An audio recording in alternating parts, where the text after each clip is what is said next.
कहानी राजा सूर्यमल और उनके न्याय का अद्भुत उदाहरण। प्राचीन भारत में एक राजा थे जिनका नाम सूर्यमल था। राजा सूर्यमल का राज्य बहुत ही समृद्ध और खुशहाल था। उनके राज्य में शांति थी और लोग खुश रहते थे। राजा सूर्यमल न केवल महान योद्धा थे बल्कि एक अत्यंत न्यायप्रिय और समझदार शासक भी थे। वे हमेशा अपने दरबारियों से यह कहते थे कि राज्य की असली शक्ति उस राजा में होती है जो अपनी प्रजा की भलाई के लिए काम करता है। राजा सूर्यमल के राज्य में हर किसी को न्याय मिलता था। उन्होंने हमेशा गरीबों और मजबूरों की मदद की और हर काम में ईमानदारी और निष्ठा दिखाई। उनके राज्य की सच्ची ताकत उनकी प्रजा के दिलों में बसी हुई थी।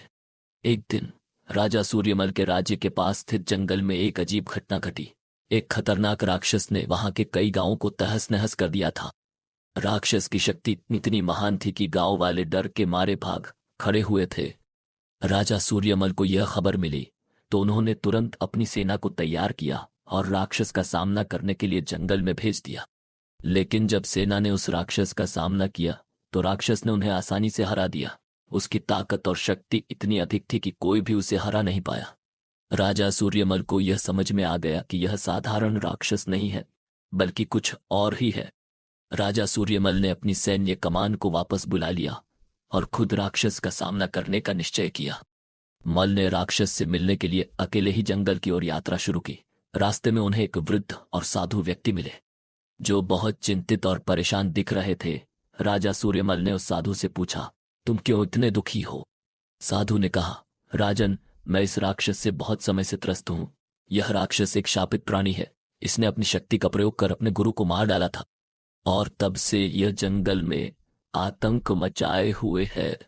इसके पास एक दिव्य कवच है जो इसे किसी भी अस्त्र से नहीं मारने देता। राजा सूर्यमल ने साधु की बातों को ध्यान से सुना और फिर उनसे पूछा, क्या कोई तरीका है जिससे हम इस राक्षस को हार सकते हैं? साधु ने कहा, हाँ, एक तरीका है, लेकिन वह बहुत कठिन है। इस राक्षस को हराने के लिए तुम्हें उसके अहंकार को तोड़ना होगा। इसके पास जो कवच है उसे हटाने के लिए तुम्हें इसे चुनौती देनी होगी और उसे यह महसूस कराना होगा कि वह अभेद्य नहीं है। राजा सूर्यमल ने साधु की सलाह मानी और तय किया कि वह राक्षस को चुनौती देंगे, लेकिन इससे पहले उसकी मानसिक स्थिति को समझने की जरूरत थी। सूर्यमल जंगल में राक्षस के पास पहुंचे। राक्षस ने राजा को देखकर कहा, तुम मेरी शक्ति को नहीं समझते। मैं किसी से नहीं डरता। तुम मुझे चुनौती देने आए हो तो आओ, मैं तुम्हें अभी समाप्त कर देता हूं। राजा सूर्यमल ने राक्षस से कहा, तुम अपनी शक्ति पर बहुत घमंड करते हो, लेकिन तुम्हारी शक्ति केवल तुम्हारे अहंकार की वजह से है। तुम्हारे पास जो कवच है वह तुम्हारी सुरक्षा नहीं बल्कि तुम्हारी नासमझी का प्रतीक है। राक्षस हंसा और बोला, तुम मुझसे यह बातें कर रहे हो? तुम्हें लगता है कि मैं डर जाऊंगा? राजा सूर्यमल ने कहा, मुझे यह नहीं लगता कि तुम डर जाओगे, लेकिन यह जरूर है कि तुम अपनी शक्ति का सही प्रयोग नहीं कर रहे। तुम्हें पता है, अगर तुम अपनी शक्ति का सही इस्तेमाल करो तो कोई भी तुम्हें हरा नहीं सकता, लेकिन तुम इसे केवल दूसरों को डराने के लिए इस्तेमाल करते हो। राक्षस को यह शब्द गहरे तक चुभे। उसने राजा की बातों को गंभीरता से लिया और अपना कवच उतारने का निर्णय लिया ताकि वह अपनी शक्ति को और बेहतर तरीके से साबित कर सके। जैसे ही राक्षस ने कवच हटाया, राजा सूर्यमल ने अपनी तलवार से एक शक्तिशाली वार किया और राक्षस को घायल कर दिया। राजा ने महसूस किया कि वह अब कमजोर हो चुका है और राजा सूर्यमल की चतुराई के सामने उसकी ताकत कुछ भी नहीं है। उसने राजा सूर्यमल से कहा, राजन, तुमने मुझे मेरी गलती का एहसास दिलाया।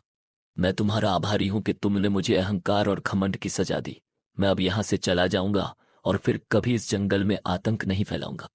राजा सूर्यमल ने कहा, तुमने अपनी गलतियों को स्वीकार किया, यही सबसे बड़ा विजय है। अब तुम शांति से जाओ और अपना जीवन बदलो। राजा सूर्यमल ने न केवल राक्षस से अपनी शक्ति के बल पर जीत हासिल की, बल्कि उसने अपनी चतुराई और समझदारी से राक्षस को मानसिक रूप से हराया। इस घटना के बाद राजा सूर्यमल का सम्मान और भी बढ़ गया। प्रजा में उनकी न्यायप्रियता और दूरदर्शिता की चर्चा होने लगी। लोग उन्हें केवल एक महान योद्धा ही नहीं बल्कि एक सच्चे और बुद्धिमान राजा के रूप में याद करते थे। राजा सूर्यमल के शासनकाल में राज्य में शांति बनी रही और हर किसी को न्याय मिला। उन्होंने अपने राज्य के प्रत्येक नागरिक को यह सिखाया कि शक्ति केवल बाहरी रूप से नहीं बल्कि सही विचार और समझ से आती है।